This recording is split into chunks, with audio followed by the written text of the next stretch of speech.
Morning students, आज मैं आपको क्लास 11th की अकाउंटेंसी के chapter number 1 introduction to accounting के एक और इम्पॉर्टेंट टॉपिक को डिस्कस करेंगे। ऑब्जेक्टिव ऑफ अकाउंटिंग, क्या अकाउंटिंग के उद्देश्य क्या होते हैं उसके बारे में डिस्कस करेंगे हम। मेंटेनिंग अकाउंटिंग रिकॉर्ड, देखो कोई भी ऑर्गेनाइजेशन है, अभी हमने बात की थी, पहले मीनिंग पढ़ा था हमने उसके बारे में। तो अभी हमने क्या पढ़ रहे हैं इसमें, जो मेन ऑब्जेक्ट है, कोई भी ऑर्गेनाइजेशन हो, कोई भी XYZ, the main object of accounting is record the financial transaction and events for the enterprises और organisation in the book of account in a systematically manner. देखो क्या है, कोई भी ऑर्गेनाइजेशन है, उसका मेन जो उद्देश्य होता है वो क्या होता है, जो भी ट्रांजेक्शन्स हैं, जो भी इवेंट्स हैं फिनेंशियल रिगार्डिंग, सबको क्या करना, रिकॉर्ड करके रखना इन बुक ऑफ अकाउंटिंग में, अपनी अपनी बुक के अकाउंटिंग में रिकॉर्ड करना। कौन सी में, किस मैनर में, सिस्टमेटिकली मैनर में, ना कि रैंडमली। आपको क्या करना है, सिस्टमेटिकली फॉर्म में रिकॉर्ड करना है सारी ट्रांजेक्शन का। ठीक है। नेक्स्ट पॉइंट आपका होता है असरटेनिंग प्रॉफिट एंड लॉस। इसका मतलब क्या होता है, पता लगाना। पता लगाना क्या मतलब, क्या पता लगाना कि हमारी जो ऑर्गेनाइजेशन है उसको क्या हुआ है, प्रॉफिट हुआ है या फिर लॉस हुआ है। The second main objective of accounting is ascertain the net profit earn और loss suffer on account the business transaction during a particular period. कहने का मतलब क्या है कि लेखांकन का दूसरा सेकेंड जो मेन ऑब्जेक्टिव है क्या है, किसी विशेष अवधि के दौरान, मतलब किसी विशेष, मैंने बोला ना, एक पर्टिकुलर पीरियड, मतलब किसी विशेष अवधि के दौरान व्यापार लेन देन के कारण अर्जित जो भी आपने क्या किया है, अर्न किया है, क्या प्रॉफिट अर्न किया है या फिर आपने क्या किया है, आपने हानि सफ़र की है, का पता लगाना क्या है हमारा सेकेंड मेन ऑब्जेक्टिव है। ठीक है। फॉर दिस पर्पस, इसके कुछ मतलब कि फॉर दिस पर्पस क्या करते हैं हम इस पर्पस के लिए। पहला, trading and profit and loss account for the business is prepared at the end of each accounting year. हर एक, मतलब कि अकाउंटिंग क्या होता है, एक विशेष अवधि के बाद आपका क्या बनता है, हर अकाउंटिंग क्या होता है, अकाउंटिंग पीरियड के एंड में आपका एक पर्टिकुलर क्या बनाते हो, आप trading and profit and loss account बनाते हैं। क्या होता है इसके अंदर, all terms related to purchase, sale, expenses and revenue means अपनी income for the business are recording in a trading and profit and loss। इसमें हम क्या लिखते हैं, कोई भी हमारी सेल परचेज की है, इनकम है, वो सारी हम रिकॉर्ड करते हैं। मतलब कि इनडायरेक्ट जो खर्चे होते हैं वो हमारे किस में आते हैं, प्रॉफिट एंड लॉस में, और डायरेक्ट खर्चे वो उसमें किस में आते हैं, हमारे ट्रेडिंग अकाउंट में। डायरेक्ट खर्चे कौन से होते हैं, जो भी किसी प्रोडक्ट को बनाने के लिए हम उसको जो भी खर्चे आते हैं उसको हम किस में इंक्लूड करते हैं, ट्रेडिंग में। और जब हमारा प्रोडक्ट मार्केटेबल हो जाता है, आप उसको सेल कर देते हो, वो हमारे होते हैं इनडायरेक्ट एक्सपेंसेस, हम उसको किस में इंक्लूड करते हैं, प्रॉफिट एंड लॉस अकाउंट में। In a case revenue exceed the expenditure, अगर क्या हो, रिवेन्यू ज़्यादा हो जाए किसके, एक्सपेंडिचर के, तो आपको क्या हो जाएगा, net profit. In case of क्या हो जाए, एक्सपेंडिचर एक्सीड द रिवेन्यू, अगर एक्सपेंडिचर ज़्यादा हो जाए एज़ कम्पेयर टू किसके, रिवेन्यू के, हमारी इनकम के, तो हमें क्या हो जाएगा, नेट लॉस। ये हमें किससे पता चला, अकाउंटिंग करने के बाद ही। ठीक है। In addition a business is able to get the following information by preparing a trading and profit and loss account. देखो ये तो सिंपल हो गया कि आपको क्या फाइंड आउट कर सकते हो इससे, कि आपको आपकी ऑर्गेनाइजेशन को प्रॉफिट हुआ है या फिर लॉस हुआ है। बिजनेसमैन इससे और भी बहुत सारी इंफॉर्मेशन कलेक्ट कर सकता है। कौन कौन सी, जैसे कि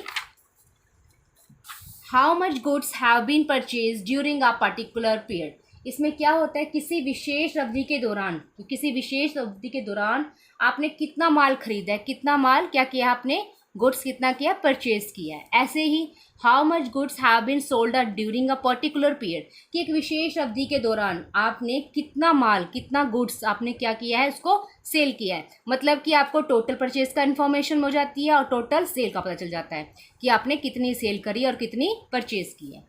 how much goods have remain unsold and what is this value. इसमें क्या होता है, कितना माल आपका क्या हो गया, अनसोल्ड मतलब बिना बिका रह गया, और व्हाट इज इट्स वैल्यू, और उसकी वैल्यू क्या है, उसका क्या प्राइस है। जरूरी नहीं है आपका सारा गुड्स इसी सेल हो जाए, आपका गुड्स हमेशा क्या होता है, वो बच जाता है। इस चीज़ का ध्यान रखो, जो इस साल बच जाता है वो नेक्स्ट इस साल तो क्या हो गया आपका, वो आपको किस में लिख देते हो, क्लोजिंग स्टॉक में, और वो नेक्स्ट ईयर के लिए क्या बन जाता है आपका, ओपनिंग स्टॉक। ठीक है, आगे पढ़ेंगे हम। How much amount has been spend on various heads of expenditure and how much amount has been earn by a various head of revenue. आपको क्या पता चलता है, वे के जो भी आपके एक्सपेंडिचर है, कि विभिन्न जो भी आपके हेड बनाए हैं, अलग अलग तरीके से जो भी आपने हेड बनाए हैं, कितनी राशि, कितनी आपने क्या किया, उसकी राशि उस पर खर्च की है, वो भी आपको पता चल जाता है। अलग अलग हेड जो बनाते हो आप इसके अंदर, इसमें क्या होता है, कितना जो भी आपके रिवेन्यू के जो हेड्स होती है, कितनी राशि आपको क्या मिली है, कितना अमाउंट आपको क्या किया, अपने आपने उसको अर्जित किया है, उसको अर्न किया है। एक्सपेंडिचर में आपका देखो कैसे आपने मैं बात कर रही हूँ कि अलग अलग हेड बन जाते हैं। जैसे आपका आ जाता है कि आपका हेड बन जाता है, सैलरी हेड बन जाता है, रेंट हेड बन जाता है। तो ये आपके हेड बन जाते हैं डिफरेंट जो आपके क्या है, एक्सपेंसेस हैं। आपकी इनकम के सोर्सेज होते हैं, वो आपका अलग से बन जाता है कि ये आपके इनकम के सोर्सेज है। कोई आपने सेल कर दिया, उस पर आपको कोई आपने एसेट सेल कर दिया, उसको आपको प्रॉफिट बन गया। तो आपको अलग अलग हेड से आपको कंफर्म हो जाते हैं कि मेरे पास इनकम कितनी है और मेरे पास मैंने कितने खर्चे किए, वो आपको इन्फॉर्मेशन पता चल जाती है। खर्चे में आपका कुछ भी हो सकता है, स्टेशनरी का बिल पे कर दिया, ठीक है, ये आपका हो गया, इसमें आपका आ जाएगा। रिवेन्यू में कोई भी आपको मैंने बताया है, कोई भी आपको प्रॉफिट हो जाए, इनकम कोई आपको मिल जाए, ठीक है, वो हमारे किस में आ जाएंगे, रिवेन्यू के हेड्स में। वो हम नेक्स्ट अपनी वीडियो में पढ़ेंगे कि प्रॉफिट एंड लॉस में कौन कौन से आइटम्स आते हैं और ट्रेडिंग अकाउंट में हमारे कौन कौन से आइटम्स आते हैं। इसका एक अलग से नया चैप्टर है फिनेंशियल स्टेटमेंट करके, उसमें हम डीपली इसको पढ़ेंगे। आगे देखो, ascertaining financial position. For ascertaining मतलब आपकी फाइनेंशियल पता लगाना, क्या पता लगाना कि हमारी फाइनेंशियल पोजीशन क्या है बिजनेस की। For a business man it is not adequate to only ascertain the profit and loss. देखो, एक बिजनेस मैन के लिए सिर्फ यही पता लगाना ही जरूरी नहीं है कि उसको क्या हुआ है, प्रॉफिट हुआ है या फिर अर्न।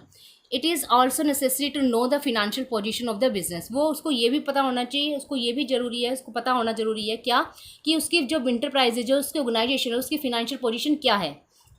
फॉर दिस पर्पस, इस पर्पस के लिए हम क्या करते हैं, a statement listing assets, liabilities and the owners capital is prepared. This statement is called a balance sheet. इस स्टेटमेंट को हम क्या करते हैं, बैलेंस शीट कहते हैं। देखो, इस उद्देश्य के लिए स्टेटमेंट बनाई जाती है। क्या करता रहता है उसमें, लिस्टिंग किस किस को किया जाता है, हमारी एसेट्स, लायबिलिटीज और किसके जो ऑनर्स, जो मालिक है, उसकी कैपिटल को, उसकी कैपिटल जो भी आपकी पूंजी है, कैपिटल है, जो भी हम क्या कहेंगे, मालिक की पूंजी, मालिक की पूंजी तैयार की जाती है ये एक स्टेटमेंट के अंदर। उस स्टेटमेंट को ही हम क्या कह देते हैं, बैलेंस शीट।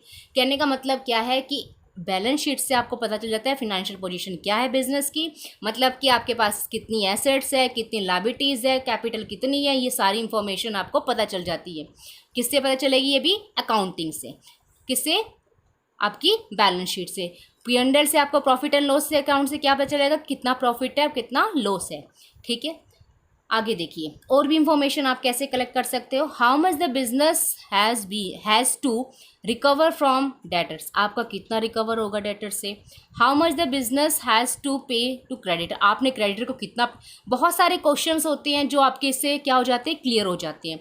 जैसे डेटर्स का कितना आपको रिकवर होगा, आपने क्रेडिटर्स को कितना पे करना है। How much the business has enough form, आपके पास कैश में कितना है, कैश इन हैंड आपके पास कितना है, कैश एट बैंक कितना है, आपके पास क्लोजिंग स्टॉक कितनी है, आपके पास फिक्स एसेट्स क्या है। ये सारी इंफॉर्मेशन हम किससे कलेक्ट कर सकते हैं, आपका बैलेंस शीट को मेंटेन करके, जो बिजनेस पॉइंट ऑफ व्यू से बहुत ही ज़रूरी होती है। ठीक है, आगे हम नेक्स्ट पॉइंट पढ़ते हैं, fourth point, facilitating management. Facilitating management में आपको क्या होता है कि इसमें क्या होता है कि आपको फैसिलिटीज़ प्रोवाइड करते हैं मैनेजमेंट। क्या, एक सरल तरह से बनाता है कि मतलब कि आपको कैसे करना है। Management often requires financial information for decision making, effective control, budgeting and forecasting. Accounting provide a financial information to assist the management in discharging this function। क्या कह रहा है कि मैनेजमेंट कई बार क्या इंफॉर्मेशन आपको रिक्वायर कराता है, फिनेंशियल इंफॉर्मेशन कौन कौन सी, जिससे आप क्या कर सकते हो, डिसीजन मेकिंग ले सकते हो, इफेक्टिव कोई भी आपको कंट्रोल करना है वो आप कंट्रोल कर सकते हो। मैनेजमेंट को लिए बहुत ही मतलब मैनेजमेंट करना एक आसान बना देती है। किससे, आपके पास अगर ये क्या, जिससे आप डिसीजन ले सकते हो कि आपको बिजनेस में क्या करना है, क्या नहीं करना। अगर इफेक्टिव कंट्रोल कर सकते हो कि भाई मेरे को इस साल मेरे बिजनेस में ये दिक्कत हुई, नेक्स्ट ईयर मेरे बिजनेस में दोबारा रिपीट ना हो, उससे आप कंट्रोल भी कर सकते हो, बजटिंग भी देख सकते हो। फोरकास्टिंग मतलब पूर्वानुमान, पहले भी आप अनुमान लगा सकते हो कि मेरी इस साल इतना ये प्रॉब्लम आई है, नेक्स्ट ईयर मेरी ये प्रॉब्लम भी आ सकती है। आपने पहले ही फोरकास्टिंग कर लेते हो कि इस तरह की प्रॉब्लम मेरी आ भी सकती है, ठीक है। पहले ही आपने फोरकास्ट कर लिया, ठीक है, कि भाई मेरा स्टैंडर्ड बना लिया कि मेरा इतना है, और मतलब पहले स्टैंडर्ड बना के रख लिया कि मेरी प्रोडक्शन इतनी होगी, एक्चुअल जो बाद में होगी, ठीक है। पहले ही आपने फोरकास्टिंग करके रख ली। ये किसकी हेल्प से हो सकता है? हमारी अकाउंटिंग की हेल्प से, क्योंकि आपके पास डाटा कलेक्ट हो जाता है। अकाउंटिंग आपको प्रोवाइड कर देता है, क्या प्रोवाइड करता है कि हमारे पास जो भी हमारे पास इंफॉर्मेशन है, क्या करता है, लेखांकन एक कार्य करता है जिसमें निर्वहन करके में प्रबंधक की सहायता के लिए वित्तीय जानकारी प्रदान करता है। मतलब कि असिस्ट करता है, क्या आपकी जो भी जानकारी है बिना किसी दिक्कत से, बिना किसी परेशानी से क्या करते हैं, आपकी इंफॉर्मेशन जो भी आपका कार्य है वो क्या हो जाता है, उससे आपको वित्तीय जानकारी प्रदान कर देता है, ठीक है। आगे देखिए next point, providing accounting information to a users. Another objective of accounting is to provide accounting information to users. Providing accounting information to users कि पहले इसको पढ़ लेते हैं। क्या मतलब, कोई भी आपकी अकाउंटिंग इन्फॉर्मेशन होती है प्रोवाइड करते हो आप किसको, यूज़र्स को। Another objective of accounting is provide accounting information to user who analyse them as per individual need. इसमें आपका देखो क्या है, दूसरा ऑब्जेक्टिव भी हमारा क्या कहलाता है कि जो भी लेखांकन है उन उपभोक्ताओं को लेखांकन की जानकारी प्रदान करता है जो व्यक्तिगत आवश्यकताओं के अनुसार उनका क्या करते हैं, एनालिसिस मतलब विश्लेषण करते हैं।